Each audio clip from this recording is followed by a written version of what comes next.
रामायण का सबसे चर्चित पात्र है सीता का। माता सीता जिनका उल्लेख कई ग्रंथों में मिलता है, जिनके बारे में आपने कई बार सुना होगा। आज मैं आप सबको माता सीता से जुड़े कुछ रहस्य के बारे में बताऊंगी।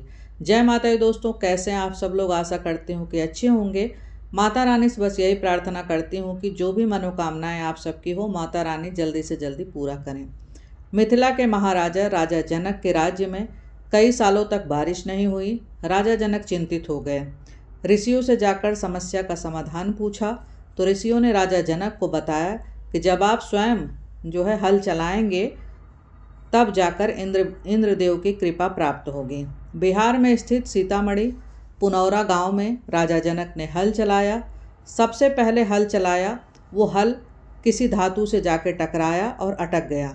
राजा जनक ने खुदाई का आदेश दिया। वहाँ से कलश निकला, उसमें सुंदर सी कन्या निकली। राजा जनक जो खुद निसंतान थे, उनके कोई संतान नहीं थी, उन्होंने इस कन्या को भगवान का आशीर्वाद समझकर अपनी पुत्री बना लिया। इस कन्या का नाम सीता रखा। इस घटना की वजह से राजा जनक की पुत्री और माता सीता ही नहीं थी, माता सीता को पृथ्वी की पुत्री भी मानते थे। सवाल अब ये उठता है कि माता सीता के पिता कौन थे, उस कलश में कैसे आईं।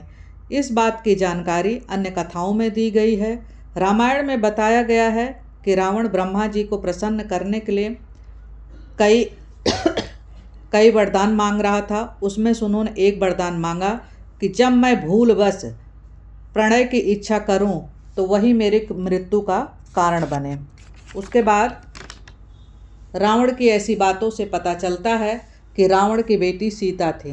इसी के साथ धार्मिक ग्रंथ रामायण में जब कृतमस नामक ब्राह्मण पुत्री की कामना करते हैं, तब हर रोज एक कलश में कुश के अग्रभाग से मंत्रों के साथ दूध की कुछ बूंदें उस कलश में डाला करते थे।